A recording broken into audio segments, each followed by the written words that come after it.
interinstitucional y obviamente pues ya nos toca al Hospital del Niño y la Mujer, al presidente del tercer año de pediatría, al doctor Héctor Manuel Franco González, que le damos la más calurosa bienvenida, y también es asesorado por la doctora enfermera pediatra María Salazar, que aquí está presente con nosotros. Gracias por la presencia del Hospital del Niño y la Mujer de forma virtual y de forma presencial. Muchas gracias. Y pues bueno, gracias. Espero que estén todos conectados en Valles. Por esta vez ya no nos vamos a hacer el Hospital del Niño y la Mujer, Soledad y Central. También va a ser Valles, Montevallo y Río Verde. Esperemos irlo haciendo cada vez un poco más extenso para tratar de estar en mejor comunicación y un mejor manejo para nuestros pacientes. Bienvenido. Bueno, buenos días. Como ya lo mencionó el doctor Manuel, soy el doctor Héctor Franco, soy presidente de pediatría y me asesora en los tratamientos Salazar, nefrólogo pediatra del Hospital del Niño y la Mujer. Con esta es la agenda que vamos a llevar. Vamos a abordar temas como es la introducción, definiciones generales del síndrome nefrótico, la fisiopatología, el tratamiento, el abordaje que hay que llevar cuando nos llega el paciente a urgencias, el tratamiento, pronóstico y al final las conclusiones. Y estos son los objetivos principales que vamos a abordar, que son revisar los conceptos fundamentales del síndrome nefrótico, el reconocimiento y el abordaje de los pacientes en urgencias y pues, dar a conocer las recomendaciones actuales sobre el tratamiento y el seguimiento que hay que llevar con estos pacientes. Como introducción, bueno, esta es importante abordarlo porque es la neuropatía más frecuente que se presenta en los pacientes pediátricos. Se va a presentar con la triada clásica, que es edema, polinilemia y la proteinuria. La proteinuria se menciona que se tiene que dar en rangos nefróticos por arriba de 40 miligramos metro cuadrado por hora. Puede ser un índice urinario con una proteína creatinina más de 2 gramos sobre gramo y una hipoglucemiia en lugar de 2.5 gramos. Como definiciones generales, pues bueno, para adentrarnos en el tema, hay que conocer varias definiciones que son las que vemos aquí. El síndrome nefrótico córtico sensible, que es cuando la proteinuria remite a las 4 semanas de tratamiento. El síndrome nefrótico de respuesta tardía, que va a ser que el síndrome nefrótico remita entre las 4 y las 8 semanas. El córtico resistente, que no remita durante las más de 8 semanas de tratamiento con el esteroide. El córtico dependiente, que va a ser aquellos que tengan más de 2 recaídas al momento de nosotros estar disminuyendo el esteroide, que ya se hayan cumplido las 4 semanas y tengan una recaída. La recaída pues, va a ser que el paciente que ya tuvo una reducción completa tenga nuevamente una proteinuria por más de 3 días seguidos. La recaída se puede medir pues, por un examen general de orina o una proteinuria de 24 horas o ya está por pilas reactivas. El recaído frecuente pues, se define como más de 2 recaídas en un periodo de 6 meses cuando ya el paciente haya respondido a la terapia inicial o que tenga más de 4 recaídas en un año. Y bueno, por último, la remisión, pues esta se va a definir como una proteinuria negativa por más de 3 días consecutivos dentro de las primeras 4 semanas. Como epidemiología, bueno, lo único que tenemos aquí en México es un estudio que hizo el Hospital Infantil de México. Ellos reportan de 35 a 40 casos anuales. Se dice que en el mundo hay 4.7 casos por cada 100.000 niños. Los que más tienen síndrome nefrótico, los niños que más se presentan al síndrome nefrótico son los asiáticos, con hasta un 54%. Y una relación de los sexos masculino y femenino con una relación de 3.8 por cada paciente femenino. Bueno, estas tablas, la que está con la letra B a su izquierda es el porcentaje de pacientes que tienen síndrome nefrótico córtico resistente y córtico sensible. Si se fijan, la barra más rosita son los pacientes córticos sensibles, más de un 80-90% son córticos sensibles, y en la minoría, que es alrededor del 10-20%, van a ser los córticos resistentes. Y en la tabla con la letra A, que está a su derecha, es la incidencia por cada país o por... Se distorsionó en su... Ok. Ajá. Entonces, si se fijan en la gráfica de a su lado derecho, pues ahí nos reporta que los asiáticos son los que más tienen incidencia de síndrome nefrótico. Bueno, la clasificación se puede clasificar por edad, que esta es menores de 3 meses va a ser un síndrome nefrótico congénito y su causa va a ser más asociada a causas genéticas. Infantil, que puede ser de los 3 hacia los 12 meses, esta también se asocia a causas ya sea genéticas o lo más común que son juveniles, que son ya niños más grandes, escolares o adolescentes. Esta se va a asociar a causas de síndrome nefrótico secundario. Bueno, existen muchas causas del síndrome nefrótico idiopático, el 80% va a ser la enfermedad de cambios mínimos, la glomerulosclerosis focal y segmentaria. Si se fijan en la tablita que les pongo en la esquina superior derecha, en horizontal está la edad de los pacientes y en horizontal está la frecuencia con la que se manifiestan las diferentes tipos histológicas. En los primeros años, en color amarillo, está la enfermedad de cambios mínimos, y si se fijan, conforme va pasando la edad, va reduciendo su incidencia, tomando más prevalencia en otras causas. La que más tiene prevalencia en niños más grandes es la enfermedad focal y secundaria. Bueno, como les mencioné, hay causas, se define como causas idiopáticas y causas secundarias. Las causas idiopáticas, como ya les mencioné, va a ser en edades más pequeñas, y las causas secundarias van a ser más grandes, en edades escolares o adolescentes. En las idiopáticas, en un principio, pues no se puede definir si se trata de una enfermedad por cambios mínimos, una esclerosis focal secundaria, aunque sí hay datos que nos orienten hacia una u otra. Por ejemplo, en la esclerosis focal segmentaria, pues va a haber, o puede haber hematuria, puede haber hipertensión, puede haber elevación de la creatinina. Entonces, hay ciertos datos que nos pueden orientar hacia que se trata de una u otra. Y bueno, esto es importante porque en los pacientes escolares y adolescentes hay que descartar pues, todas estas causas de síndrome nefrótico secundario, pues para dar un tratamiento oportuno. Como tal de fisiopatología, pues bueno, los podocitos son las células diferenciadas encargadas de mantener la membrana glomerular. Entonces, los podocitos tienen algo que se llama pericelios. Entonces, en el síndrome nefrótico va a haber una disfunción de esta membrana glomerular que da lugar a una filtración de las proteínas hacia la orina, que es principalmente pues, el primer año que se origina en el síndrome nefrótico. Entonces, se fijan en la imagen que está a su derecha, donde está el eritrocito, pues es el movimiento vascular. Posteriormente, como amarillito, se ve la membrana glomerular. Lo de arriba es un podocito que forma a los pericelios. Entonces, en el síndrome nefrótico, pues se abren estos pericelios y eso da lugar al flujo de las proteínas. En esta imagen, pues se ve todos los genes asociados a los síndromes nefróticos congénitos. El más importante, lo que quiero que sepan, es el que está abajo, que es el NPHS1, que es un gen que codifica la proteína de la nefrina, y si está presente, pues está alterado este gen en los pacientes pues recién nacidos, se llama un síndrome nefrótico congénito o tipo 1, que se llama finlandés.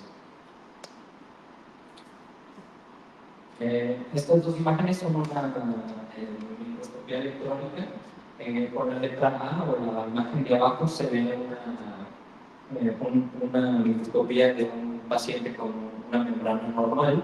Si se fijan, están bien definidos los pericelios, que son la letra FP, y los podocitos, que es un poquito más arriba, con la letra P. Y en la imagen de arriba, que es un paciente con enfermedad de cambios mínimos, y si se fijan, pierde como toda esa estructura de los podocitos, los pericelios. Entonces, es lo que da lugar a la fuga de las proteínas. Bueno, ya se los mencioné, la triada clásica es edema. El edema principalmente va a ser en zona de declive, o puede ser labial, escrotal, o en casos más severos que puede dar un derrame pleural o derrame pericárdico. Una hipoalbuminemia, que es menor de 2.5 miligramos, y la proteinuria, que va a ser en el rango nefrótico más de 40 miligramos metro cuadrado por hora, o una proteína creatinina más de 200 miligramos por mililitro.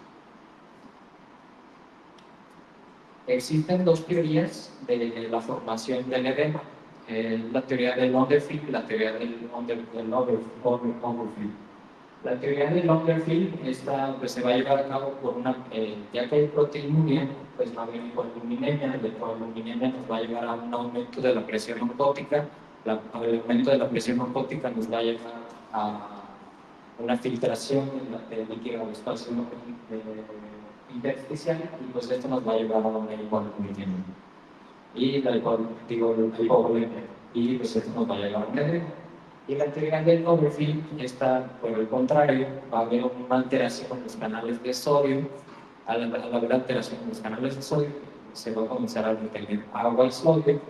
Entonces va a haber un aumento en la presión hidrostática capilar. Al haber aumento en la presión hidrostática, pues va a haber datos de hipervolemia, y va a fugar el líquido igual al tercer espacio, y esto nos va a llevar a un edema.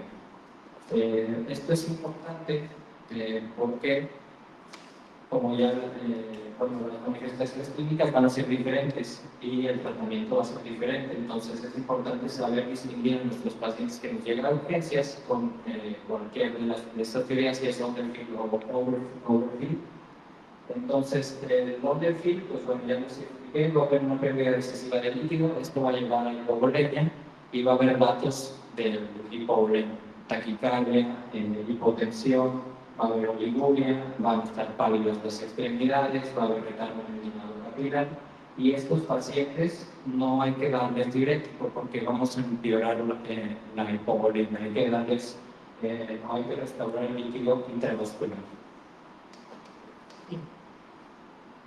Y los pacientes con la teoría de Overfield, bueno, estos pacientes, por el contrario, va a haber datos de hipervolemia, va a haber datos de hipotensión, las extremidades van a estar calientes, y estos pacientes son los que responden a diuréticos, o son los que se benefician de diuréticos. En estos pacientes, el uso de albúmina va a aumentar el riesgo de edema pulmonar. Entonces, en estos pacientes nada más no hay que darles diuréticos, no hay que darles diuréticos, y no hay que darles albúmina.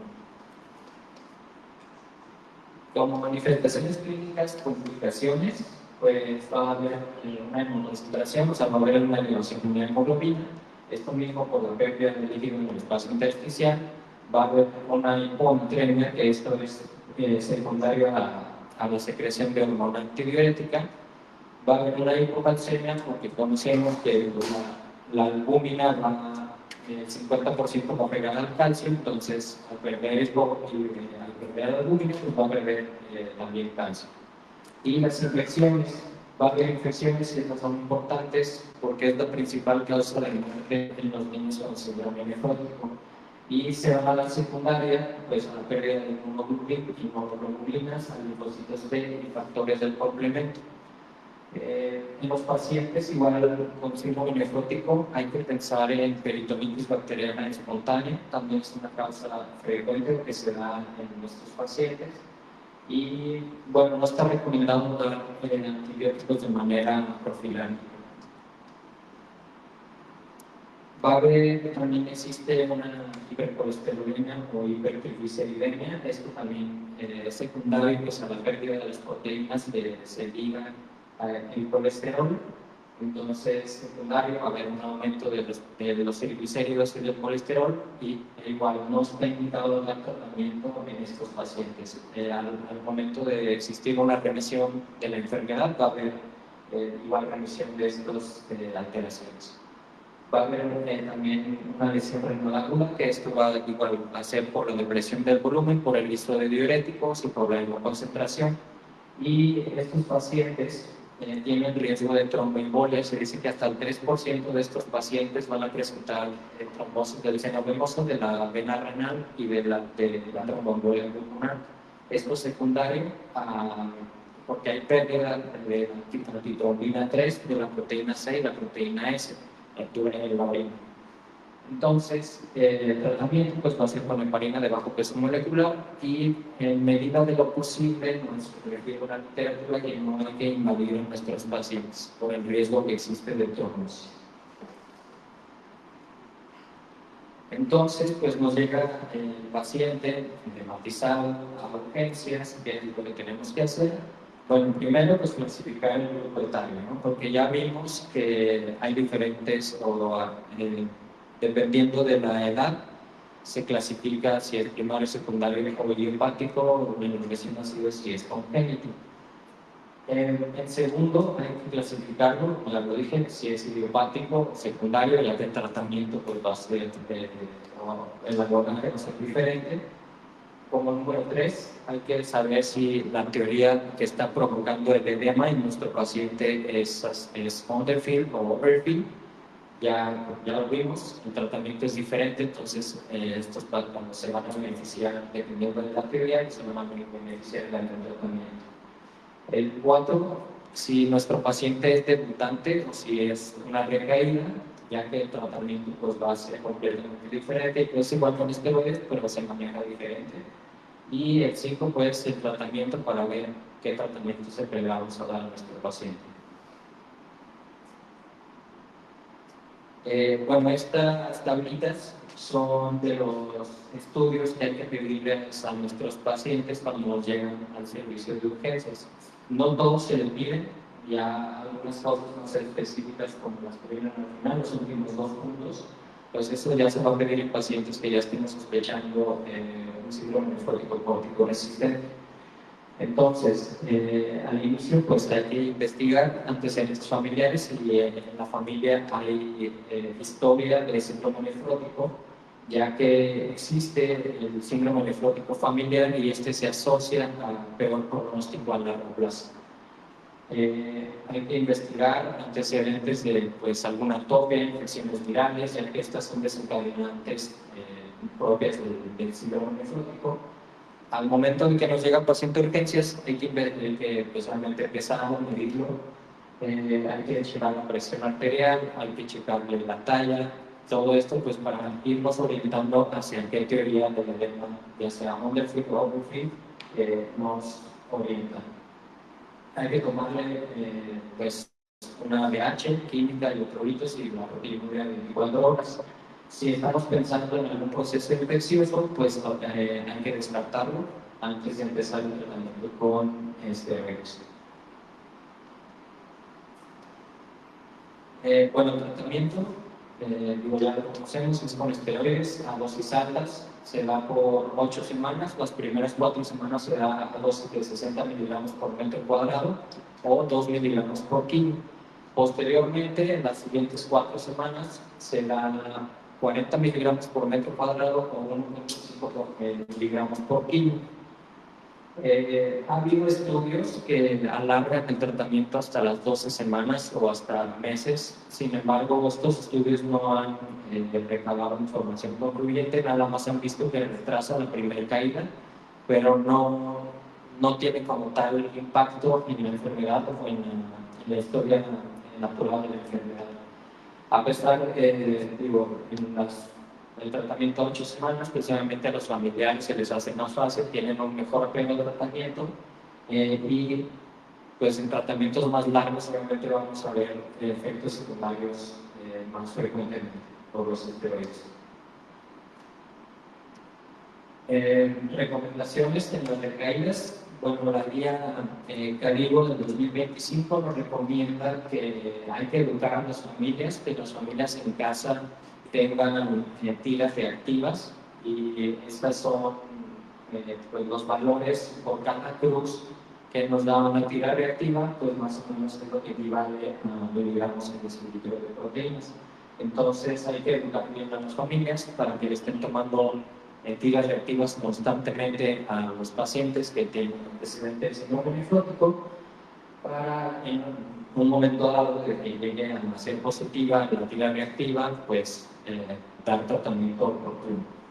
En recaídas, el tratamiento va a ser igual en esteroide a dosis altas, igual a 60 miligramos por metro cuadrado. Sin embargo, estas ya no se dan por 4 semanas, de 8 semanas, como un debutante, nada más se va a dar hasta que el paciente cumpla 3 días con una tira reactiva negativa, así independientemente del tiempo que se lleve.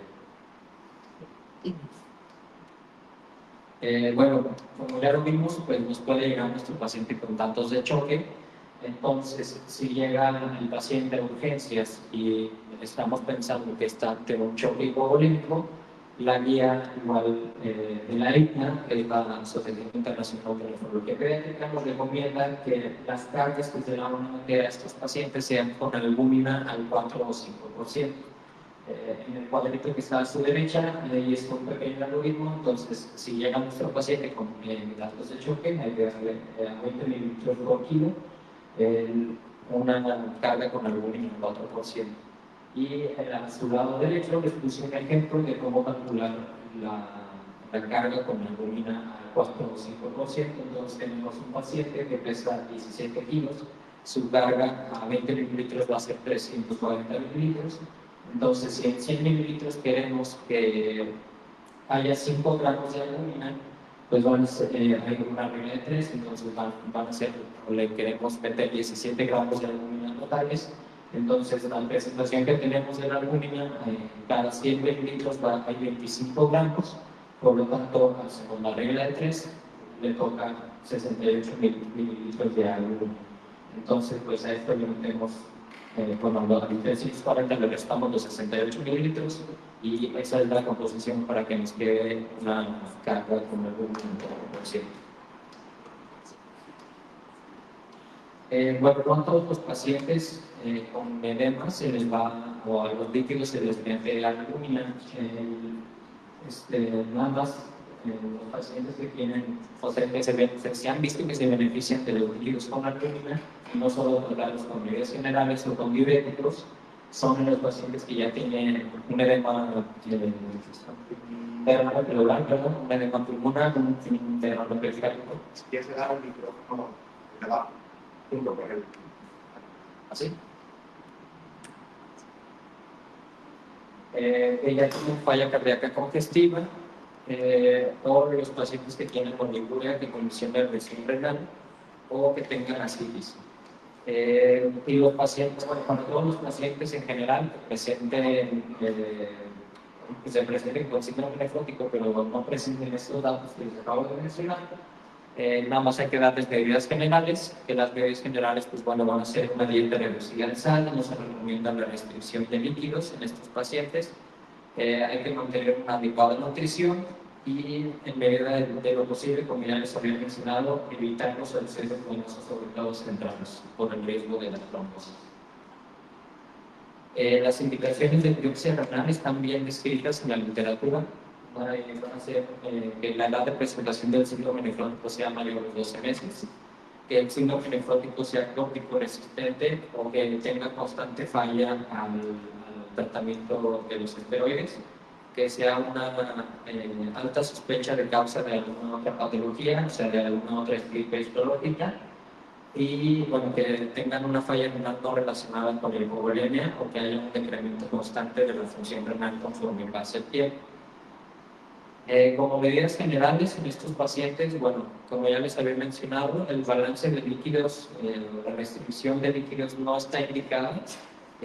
La única indicación para restringir a los pacientes de líquido es que presenten una sarca o que presenten una hiponatremia. Entonces, en estos pacientes hay que darles líquido, digo, no tampoco darles más de líquido, pero sí hay que mantenerlos con un adecuado balance. Y en caso de que el paciente ya tenga una revisión, igual no se recomienda tener una restricción de líquido. Las proteínas en la dieta es controvertido, ya que, pues bueno, ustedes dirían, ¿no? Pues si está perdiendo proteínas, pues hay que darle más proteínas. Pero no, la recomendación actual es que se lleven una dieta normoproteica, igual los niños. Los carbohidratos, bueno, este sí se ha visto que hay que disminuir la ingesta en los niños que tienen síndrome nefrótico secundario a que pues, les estamos dando esteroides y que es un efecto secundario que ya conocemos es de los esteroides, son hiperglucemias. Entonces si les damos carbohidratos pues van a aumentar más las hiperglucemias. El sodio, este sí se ha visto que hay que reducir la sal en la dieta.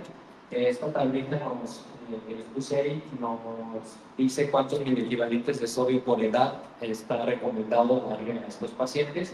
Y bueno, en general se dice que en todas las edades una dieta menor de 2 miliequivalentes por kilo es lo adecuado para darle a estos pacientes. Y igual en prevención se recomienda que los pacientes sigan teniendo una dieta baja en sal. Y los lípidos, bueno, como ya les mencioné, estos pacientes pues hacen hipertrigliceriemia, hipercolesterolemia. Sin embargo, los lípidos se van a normalizar cuando los pacientes logran una remisión. Y bueno, actualmente no está indicado dar tratamiento para estas alteraciones. La suplementación con vitamina D, bueno, esta sí es importante en todos los pacientes. Idealmente al momento del diagnóstico se debería de medir la vitamina D, pues no lo hacemos por falta de insumos. Entonces, pero si se fijan en un consorcio que realizó el Colegio de Nefrología Pediátrica, es un estudio pequeño, 61 pacientes. Sin embargo, en el 100% de estos pacientes se encontraron una deficiencia de vitamina D. Entonces, pues hay que suplementar a nuestros pacientes con vitamina D. La dosis es de 800 a 1000 unidades cada 24 horas. Bueno, los efectos secundarios de los esteroides. Bueno, esta tablita es en general de los medicamentos que se utilizan en el síndrome nefrótico. Sin embargo, les señalo en el cuadro rojo los esteroides que son los que nosotros como pediatras generales vamos a utilizar. Ya los demás medicamentos pues son ya medicamentos que a lo mejor ya usan más la nefrología pediátrica. Entonces, los efectos secundarios más comunes van a ser la hipertensión, las hiperglucemias, el aumento de peso, reducen la densidad mineral ósea y también pueden causar cataratas y glaucomas. Entonces, bueno, se preguntarán, bueno, pues, ¿cómo se hace la reducción de los esteroides? Es importante señalar que solo se da esta reducción en los pacientes que tienen o han estado en tratamiento prolongado con esteroides. No se da, por ejemplo, si tenemos un paciente que nos está respondiendo bien a los esteroides, pues no se recomienda reducir a cero la dosis. Entonces, tenemos un paciente que ya lleva mucho tiempo con esteroides, o la dosis que tuvo fue muy alta, entonces se recomienda ir reduciendo un 5 al 10% cada semana de los esteroides. Aunque fíjense, 5 miligramos de prednisona en los pacientes comienza ya a disminuir la densidad mineral ósea. Los efectos secundarios se han visto o se han descrito que comienzan cuando a los pacientes le damos una dosis por arriba de 20 miligramos por 3 semanas. Entonces, pues si se fijan, en todos los pacientes o en la mayoría de nuestros pacientes van a tener dosis más altas que esto. Entonces, pues, los efectos secundarios que esperamos pues, van a ser frecuentes. Como pronóstico, bueno, si se fijan en la gráfica que está a su derecha, en color verde están los pacientes con un síndrome nefrótico córtico sensible. En horizontal está el tiempo que le tardaron los pacientes en desarrollar enfermedad renal crónica, y en vertical está la función renal. medicamentos significan los verdes, son los corticosensibles, que significan pues en realidad no tienen una disminución en la falla de la función renal. Por el contrario, los azules, la línea azul es el síndrome nefrótico genético. Entonces, si se fijan, pues a 15 años de que se presenta el síndrome nefrótico genético, pues la mayoría de nuestros pacientes ya van a estar en enfermedad renal crónica. Se dice que menos del 5% de nuestros pacientes con síndrome nefrótico van a pasar de ser córtico sensible a córtico resistente. Y bueno, un estudio dice que nada más un 5% de nuestros pacientes van a continuar teniendo recaídas en la edad adulta. La mayoría de los síndromes nefróticos se remiten en la edad de la adolescencia.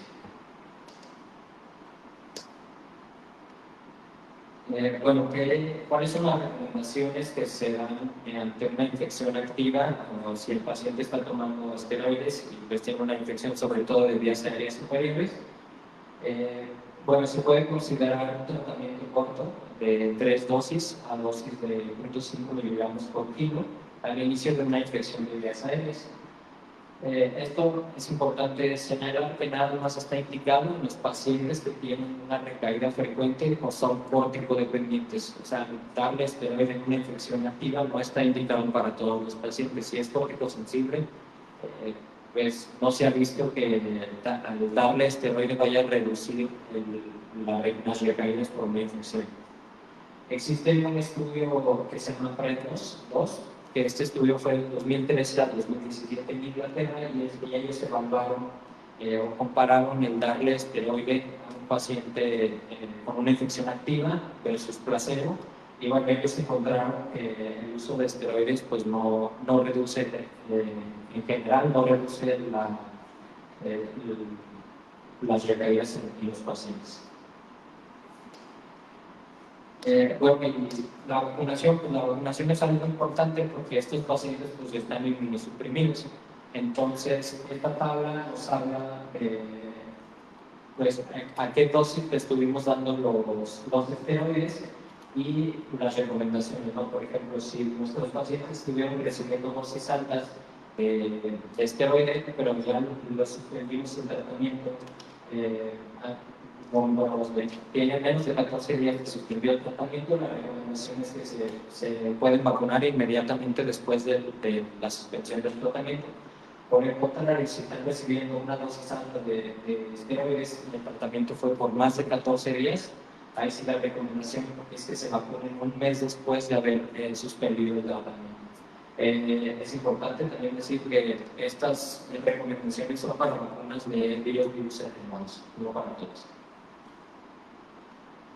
Bueno, este algoritmo pues resume todo lo que les acabo de explicar, que pues nos llega al paciente, hay que catalogarlo por edad, dependiendo de la edad, si es de 3 meses a 1 año, si es de 1 año a 12 años o si es mayor de 12 años, y conforme, pues ya si, por ejemplo, si es mayor de 12 años, pues se va directamente a la biopsia renal. Si es menor si está entre el año y los 12 años, pues se puede iniciar con mayor seguridad los esteroides. Si la edad es de un síndrome nefrótico congénito, pues bueno, también está indicado la biopsia renal. Y bueno, que se clasifican en síndrome nefrótico córtico sensible, que es el que mayormente nos basamos en esta plática, ya que pues, el síndrome nefrótico córtico resistente, pues ya a nosotros como pediatras en general nos va a tocar. Bueno, ya por último les puse estas infografías que son de la Asociación Internacional de Nefrología Pediátrica. Si escanean ese código QR nos va a llevar directamente a estas infografías que resumen prácticamente todo lo que ya les acabo de mencionar. Esta es la infografía de los pacientes córtico resistentes y bueno, aquí nos menciona pues todas las evidencias y recomendaciones que tenemos que tener con los pacientes con síndrome nefrótico córtico resistente. Y también existe la infografía de los pacientes con síndrome nefrótico córtico sensible. Igual aquí nos dan todas las recomendaciones actuales de abordaje y tratamiento en los pacientes con síndrome nefrótico crónico sensible. Y bueno, también está el QR por si lo quieren escanear, igual nos lleva directamente a la infografía de los pacientes con síndrome nefrótico crónico sensible. Y bueno, ya por último, las conclusiones. Bueno, el síndrome nefrótico, como ya lo vimos, es la glomerulopatía más frecuente en la infancia. El manejo de líquidos debe ser cuidadoso y personalizado, no para todos los pacientes es lo mismo. La respuesta inicial al tratamiento con esteroides nos va a dar es el principal factor pronóstico, y la educación familiar es fundamental para el éxito terapéutico en nuestros pacientes. Y pues sería todo. No sé si tengan dudas.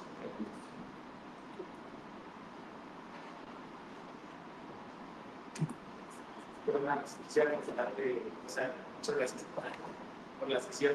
Y pues creo que el manejo ya va más enfocado a la reducción del esteroide, ¿no? O sea, algunas cosas muy importantes, que eran por lo que superar el problema. Y algo.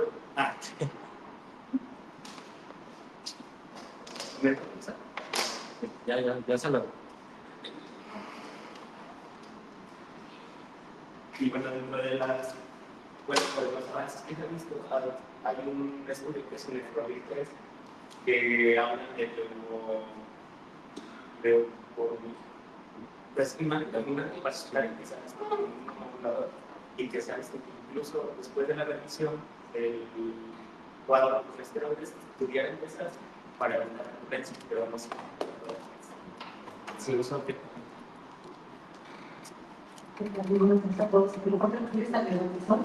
es un antiolímpico. Aquí en México no está disponible, salvo que quieras conseguir algún envío, pero generalmente aquí su uso en México por lo menos no está generalizado. Generalmente la Omizol es un medicamento de tercera línea. Casi siempre llegamos a él cuando, por ejemplo, el paciente no me respondió de tercera tanto oye, una amiga familia pasada que te va a hacer un cuadro médico y una de las cosas. Entonces, casi siempre no es el desayuno de tercera línea. Y generalmente, pues es un fármaco que es más utilizado en el sur, en países como Filipinas. Pero sí, se está indicado incluso en las guías las este año, año 2025, viene de cerito, viene todos los efectos secundarios también, pero no es un medicamento de primera línea.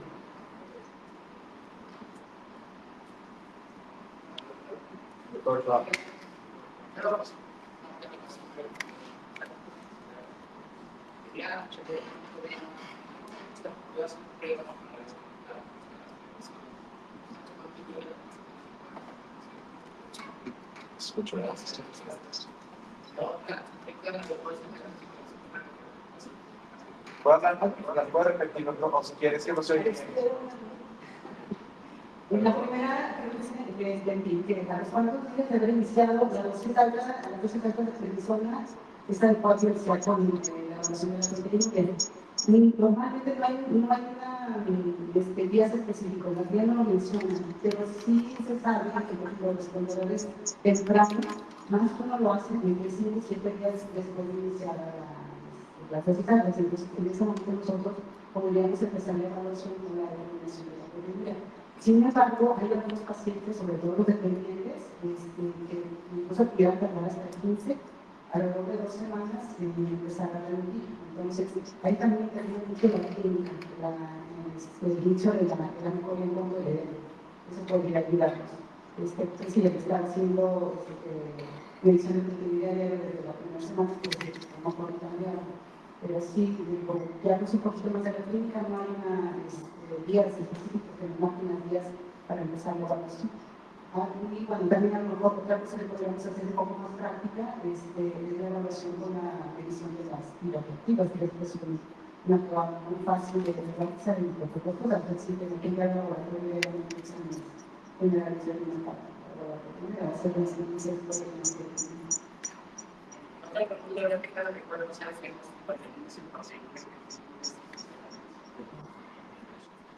Mire, el tratamiento dice que cualquier método que nosotros utilicemos, ya sea la recolección de 24 horas o el examen de orina, el tratamiento específico de orina, la urina, son equivalentes. Sin embargo, en la práctica sí se tendrá que diferenciar. Hacer recolecciones de orina pues, está como muy generalizado, se habla de horas en niños, es bastante complicado y de una persona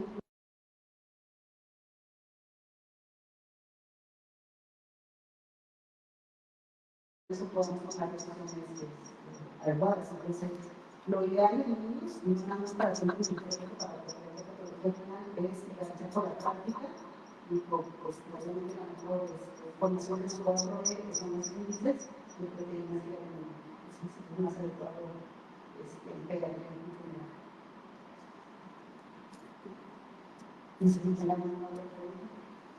Aquí, bueno, yo quisiera agradecer por por la adecuada síntesis que me realizaron el público. Ustedes han tenido oportunidad de decir, es bastante amplio, se nos puede llevar hablando tan solo de la fisiopatología, de las causas, también del tratamiento.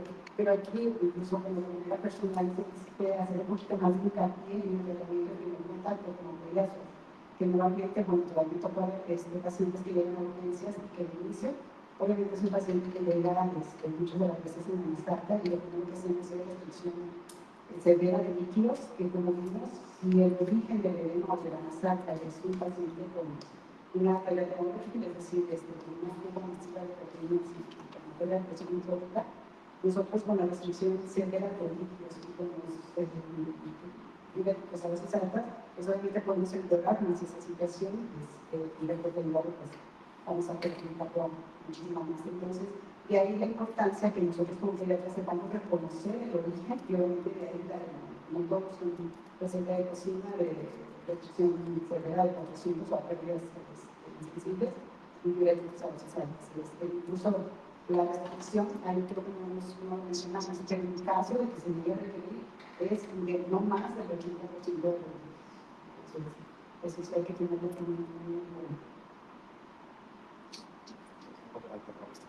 muy no, a los que requieren, que son casos precisos, no es una restricción de una restricción de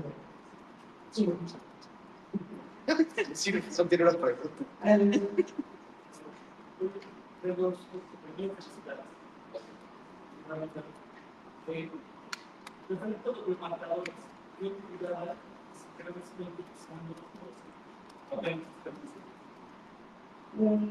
de marcadores de 50 puntos.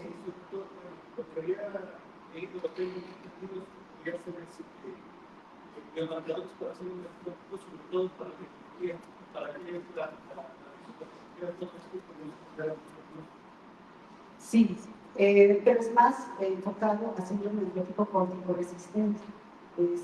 Pacientes síndrome antibiótico congénito a menos de 3 meses o menos de investigación infantil. Ahí es más generalizado el uso. Pacientes en edad habitual, es decir, más de 1 año y hasta de 12 años, generalmente no se solicitan y también porque son pocos los centros genéticos de los drones en sí, no es estudio que tengamos muy a la mano y que sea accesible también en cuanto a costos. Si es más enfocado a pacientes que de entrada sabemos que muy seguramente es una causa segura de una causa genética. No podemos ser de manera general en pacientes con un síndrome psicótico idiopático habitual de características habituales. Sí, que generalmente podría ser simplemente un consumo, sí que es algo más enfocado a la edad del paciente.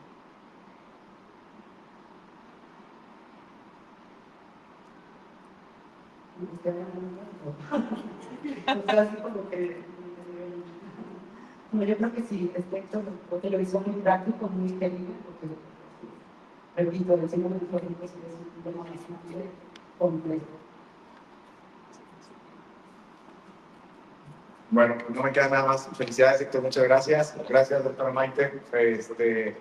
La verdad es que, bueno, yo tenía idea de siempre restringir, ¿no? Mucho algo de lo que se ha cambiado o que se cambió. Porque siempre era restringir, luego vemos todo lo demás. Entonces, muchas gracias. Y gracias a Río Verde, Valles, Matehuala, porque también estuvieron conectados. Soledad, y Niño y la Mujer, pues bueno, gracias por su presencia, sobre todo por el director, el doctor Humara, y el doctor Heriberto de Enseñanza. Muchas gracias. Y el próximo sería el 29 de julio. Es un tema muy importante que es, porque si ustedes están viendo, cada vez tenemos más pacientes oncológicos, va a ser la hora dorada. La hora dorada creo que se puede manejar desde que esté en un inicio en Valles o en Río Verde. Cualquier paciente que pueda llegar, y creo que es un tema muy, muy importante para que estemos pendientes de esa sesión, que sería el 29 de julio. Y muchas gracias a todos por su presencia.